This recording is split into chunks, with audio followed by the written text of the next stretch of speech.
중동의 정세가 격화하면서 우리 경제를 둘러싼 불확실성도 커지고 있습니다. 유가 급등을 시작으로 물가 압박 등 전방위적인 파장이 우려가 되고 있습니다. 오늘 개장하는 우리 증시가 대외 악재를 버텨낼지도 관심인데요. 관련한 내용 석병훈 이화여대 경제학과 교수와 함께 자세히 짚어보겠습니다. 안녕하십니까? 안녕하십니까? 예. 이란이 호르무즈 해협 지나는 선박 다 불태워버리겠다 이러면서 원유가 그쪽으로 많이 지나다니니까 그러면 원유 수송에 차질이 있으면 원유 가격 올라가고 우리 물가도 올라가지 않을까. 그래서 제2의 오일 쇼크가 오지 않냐 이런 판단도 있던데 어떻게 보십니까? 예, 그렇습니다. 지금 사실 이란하고 이스라엘, 그다음에 미국과의 전쟁이 장기화되고 또 무엇보다도 호르무즈 해협을 봉쇄하는 것이 현실화된다라고 하면요. 사실 석유 파동, 오일 샤크 같은 상황도 배제할 수는 없다 이렇게 보고 있습니다. 예. 근데 현재까지로서는 지금 브렌트유 국제 유가 표준인데요. 브렌트유 선물 가격이 배럴당 7% 전 거래일 대비 7% 이미 급등을 했고요. 장중에 무려 13%까지 급등해서 배럴당 82불까지도 올라갔었습니다. 예. 그래서 이런 상황이 지속된다고 하면 당연히 3주간의 시차를 두고 국내 석유류 가격을 상승시켜가지고 물가를 상승시킬 수밖에 없습니다. 심지어 최악의 경우에는 국제 유가가 배럴당 100달러 이상까지 상승할 수 있다라는 전망까지 나오고 있어서 이런 경우에는 정말 제2의 오일 쇼크가 재현된다라고 볼 수도 있는 상황이고요. 특히 무엇보다 우려되는 점은 이제 정유나 원유나 LNG 생산 시설을 타격을 할 경우에는 사실 공급 측 충격이 더 커질 수 있다라고 우려를 했었는데 실제로 카타르 LNG 시설을 갖다가 드론으로 공격하고자 하는 시도가 있었습니다. 그러다 보니까 천연가스 선물 가격은 무려 40%나 급등하는 결과가 나와서 지금 사태의 추이를 지켜봐야 될 것으로 보입니다. 예. 네. 우리나라만 좀 생각을 해봤을 때도 우리나라의 지금 중동산 원유 의존도가 70%가 넘는 상황이잖아요. 당분간은 비축유가 있기 때문에 큰 타격은 없다고 하겠지만 이 봉쇄가 장기화하면 좀 산업에도 타격이 상당할 것 같아요. 예, 여러 산업에 영향을 미칠 수밖에 없습니다. 지금 정부가 보유하고 있는 비축 물량, 정부와 민간이 보유한 거를 합쳐도 약 한 7개월 정도 수준이라고 알려져 있는데요. 만약에 그 사태가 장기화가 된다고 하면 여러 산업의 타격이 불가피한데 제일 먼저 고려되는 것이 정유산업하고 석유화학 산업입니다. 정유화 사업하고 석유화학 산업 같은 경우는 그 원유 가격이 사실은 생산 원가에 포함이 되거든요. 그래서 제품에 대한 수요는 늘어나지 않았는데 생산 원가만 늘어나게 되면 그 이윤의 결정을 하게 되는 정제 마진은 줄어들게 돼 있습니다. 그래서 정유와 석유화학 사업은 이런 식으로 타격을 받을 가능성이 크다고 보고요. 그다음은 항공과 해운 산업 역시 타격이 불가피합니다. 왜냐하면 그 연료비도 급증을 하고요. 근데 호르무즈 해협이 봉쇄되면 또 우회 항로를 지금 찾아야 되기 때문에 그러면 이제 물 수송 기간이 상당히 오래 걸리게 되고 있고요. 그다음에 해상 보험료 역시 급등을 하는 것이 불가피합니다. 그다음에 자동차, 그다음에 IT 산업 같이 우리의 주력 수출 산업 역시 타격이 불가피한데 에너지 가격이 상승을 하면 아무래도 그 우리가 화력 발전을 많이 하기 때문에 전기 비용이 많이 올라가게 돼 있습니다. 그래서 이런 것 때문에 사실 자동차와 IT 산업에도 타격이 불가피하다 이렇게 보고 있습니다. 예, 그러면 우리가 유가가 올라가면 물가가 올라가고 그러면 물가가 올라가는 거에서 그치지 않고 경제 성장에도 영향을 미친다고 봐야 될까요? 예, 그렇습니다. 지금 말씀드린 것처럼 주력 수출 산업에도 생산 비용이 상승을 하고 물류 비용까지 상승해서 수출 경쟁력이 떨어질 수밖에 없으니까 주력 수출 산업이 타격을 받게 되면 수출 의존도가 큰 우리나라 경제는 당연히 경제 성장률도 떨어질 수밖에 없습니다.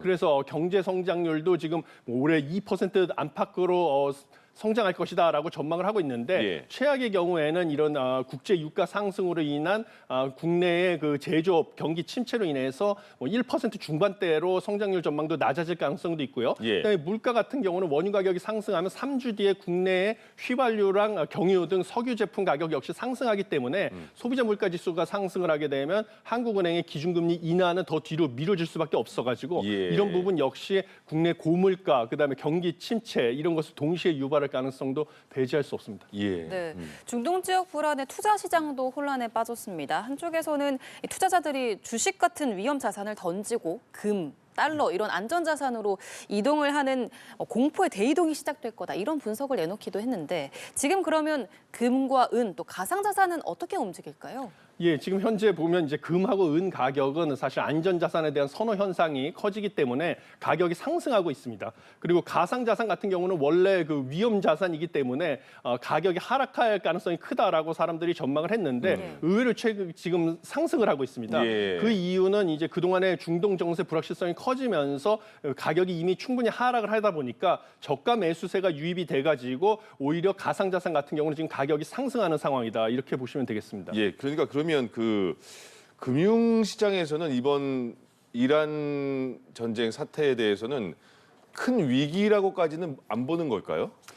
그렇지는 않습니다. 왜냐하면 예. 지금 사태의 추이가 어떻게 전개될지 불확실성이 여전히 존재하고 있습니다. 왜냐하면 예.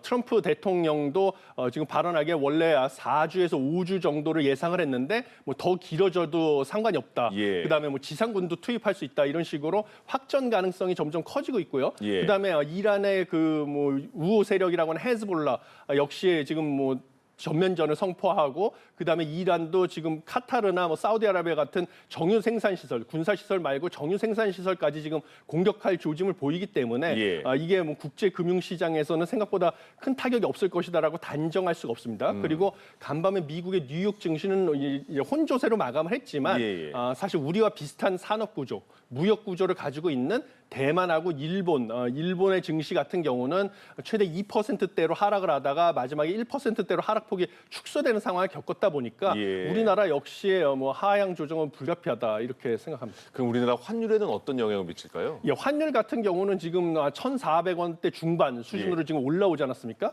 당연히 안전자산 선호 현상이 커져가지고 달러가 강세를 보일 것이고 그러면 원달러 환율은 상승할 수밖에 없는데 지금 뭐 국내 금융지주 회사에서 전망한 바에 따르면 지금 가장 유력한 시나리오인 한 4주에서 5주 정도 현 상황이 지속될 경우에는 환율이 최대 1,500원, 달러당 1,500원까지 상승할 수 있다. 이렇게 전망이 나와 있습니다. 예. 네. 우리 증시는 코스피가 지금 계속해서 오르는 상황이었는데 단기적으로 좀 부정적인 영향을 피할 수 없다는 관측도 나오거든요. 어제까지 이제 휴일로 증시가 개장을 하지 않았는데 그럼 오늘 개장을 하고 나서의 상황은 어떻게 좀 전망을 하십니까? 예, 사실 두 가지 요인이 있는데요. 하나는 외국인 투자자들이 빠져나갈 가능성이 크다라고 보여집니다. 왜냐하면 그 외국계 투자은행에서는 한국의 주가 전망에 이번 사태로 인해서 한국의 주가 전망을 부정적으로 하고 있기 때문에 외국인 투자자들이 이것에 영향을 받아서 사실 좀 빠져나갈 가능성도 있고 특히 삼성전자랑 SK 하이닉스 역시 이제 생산 비용, 이 원유 상승으로 인해서 생산 비용이 상승을 하고 그다음에 IT 투자 역시 줄어들 우려가 있기 때문에 거기서도 외국인 매도세가 지속될 가능성이 있고요. 그렇지만 하나 그나마 좀 지켜볼 만한 것은 역대 개인 투자자들의 대기성 자금이 사상 최고치로 지금 쌓여 있다라는 것입니다. 그래서 개인 투자자들의 저가 매수세가 유입될 수 있어가지고 뭔가 하락은 일부 있을 것으로 보여지는데요. 예. 하락폭이 뭐 1% 정도 될지는 좀 지켜봐야 될 것으로 보여집니다. 그럼 이제 오늘 우리 시장 개장을 하면 어떤 부분에 주목하면 이제 흐름을 어느 정도 예측할 수 있을까요?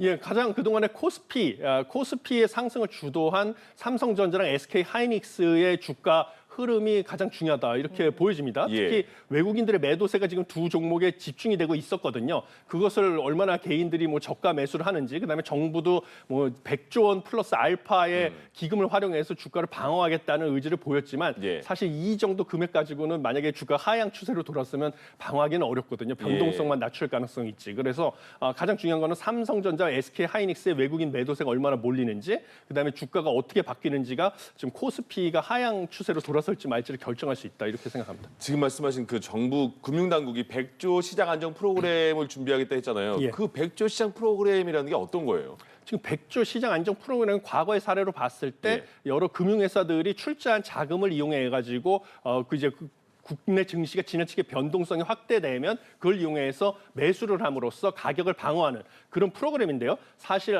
코스피하고 코스닥 시가총액이 약 5,800조입니다. 예. 그렇기 때문에 100조만 가지고는 하향 추세로 전환할 경우에 이것을 막는 것은 불가능하고요. 변동성이 커지는 것, 일변동성이 커지는 것을 좀 개입을 해서 막을 수는 있다 이렇게 보여집니다. 예. 네. 지금 이란이 호르무즈 해협을 불태우겠다는 이야기를 했다는 속보도 저희가 전해드렸는데 그러면 이런 상황에서 우리 정부가 앞으로 좀 어떤 전략들을 취할 수 있을까요? 뭐 일단 무엇보다 가장 중요한 것은 현 사태가 얼마나 장기화될지 모르기 때문에 비축률을 갖다가 효율적으로 관리하고 시장에 공급을 해서 유가를 안정시키는 전략이 필요합니다. 그다음에 두 번째는 이번 사태로 인해서 타격을 타격을 받게 될 우리 주력 수출 산업, 운송비도 올라가고 이러기 때문에요. 이런 주력 수출 산업이나 제조업 같은 부분을 갖다가 어떻게 지원을 해야 될지, 그다음에 장기적으로는 지금 우리 원유의 한 70%를 갖다가 중동에서 수입해 오지 않습니까? 예. 그런데 중동 정세 불확실성이 커지니까 당연히 이것을 미국이나 다른 산유국으로부터 수입을 하는 것을 늘리는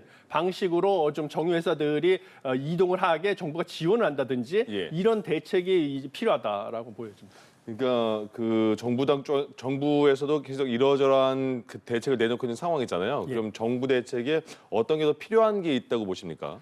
뭐 일단은 사실 외환 시장하고 주식 시장에서 일 변동 폭을 좀 일정 수준 이하로 관리를 하는 게 필요합니다. 왜냐하면 예. 여러 파생금융 상품도 있고요. 그다음에 지금 B2도 사상 최고기 때문에 지나치게 큰 폭으로 주가가 하락한다든지 뭐 예를 들면 환율도 지나치게 큰 폭으로 하루에 상승을 한다고 하면 이 파생금융 상품과 관련돼서 이제 청산이 들어오고 또 B2 관련해서도 강제 청산이 당할 가능성이 있고요. 그러면 예. 오히려 더 주가는 큰 폭으로 하락할 수가 있거든요. 그렇기 때문에 정부가 외환 당국과 정부가 이제 환율의 변동폭, 그다음에 주가의 변동폭을 적절하게 유지하는 것이 무엇보다 중요하다 이렇게 보여집니다. 네. 그리고 이 이란 공습 이후에 SNS를 보면 이제 유가가 오를 거기 때문에 최대한 기름을 빨리 넣어라 이런 이야기도 있었는데요. 이 부분에 대해서는 이게 맞는 말인지 최대한 빨리 넣는 게 좋을 건지 어떻게 보십니까? 어제 주유소 줄 엄청 서 있던데요. 예. 사실 지금 현재 사태가 얼마나 장기화될지에 대해서는 불확실성이 큰 상황입니다. 그런데 지금 4주에서 5주를 미국도 전망을 하고 있고 예. 그거보다 더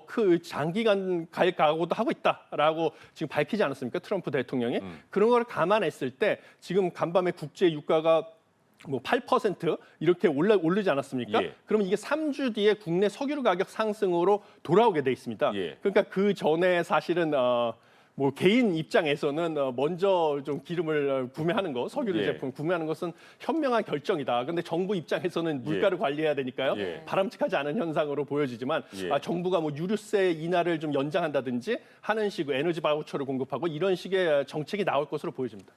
예. 지금 그 우리 증시가 개장하기 전에 정부가 대책회의 하는 것 같은데 아까 말씀하신 것처럼 그 뉴욕 증시는 그렇게 큰 영향이 없었던 것 같은데 예. 오늘 대책회의에서는 어떤 게 나올 것 같이 보이며 오늘 개장 상황을 봐야 알겠지만 개인 투자자들은 또 어떻게 대비를 해야 될까요? 예, 개인 투자자들은 지금 보면 사실 저가 매수의 기회를 볼 가능성이 크다. 왜냐하면 예. 대기성 투자 자금이 지금 뭐 120조인가요? 가까이 있지 않습니까? 네. 그래서 개인이 풍부한 유동성으로 삼성전자나 SK 하이닉스의 뭐 전망을 보고 그 저가 매수의 기회를 엿볼 가능성이 있다라고 생각하고요. 예. 그다음에 정부 같은 경우는 당연히 지금 무엇보다 중요한 환율의 변동성, 그다음에 주가의 변동성을 관리하기 위해서 어떤 식으로 개입을 할지에 대해서 논의를 할 것으로 보여집니다. 그래서 예. 외환 시장에 구두 개입이 있을 가능성이 있고요. 그다음에 주식 시장에서는 그 100조 원 플러스 알파의 기금을 이용해서 직접 개입할 가능성도 배제할 수 없습니다. 그런데 사실은 지금 무엇보다 중요한 건 외국인이 과연 우리나라 주식에서 얼마나 빠져나갈지. 미국은 보합세였지만 우리나라는 사실 미국하고 상황이 다르거든요. 미국은 산유국이라서 그다음에 원유를 수출하기 때문에 고유가가 경제받는 타격은 우리만큼 크진 않습니다. 그런데 예. 우리는 100% 에너지를 수입을 하고 그 중에 70%를 중동에서 수입을 하기 때문에 그 두바이유 가격이 급등을 하면 우리 경제에 미칠 타격은 미국보다 훨씬 커서 주가 조정은 단순히 미국처럼 보합세에 그치지 않을 가능성도 있다 이렇게 생각합니다. 네, 지금 전 세계적으로 불확실성이 큰 만큼 우리 시장이 이제 9시면 개장을 할 텐데요. 개장하고 나서 상황도 좀 지켜봐야 할 것 같습니다. 지금까지 석병훈 이화여대 경제학과 교수와 함께 이야기 나눠봤습니다. 고맙습니다. 고맙습니다. 감사합니다.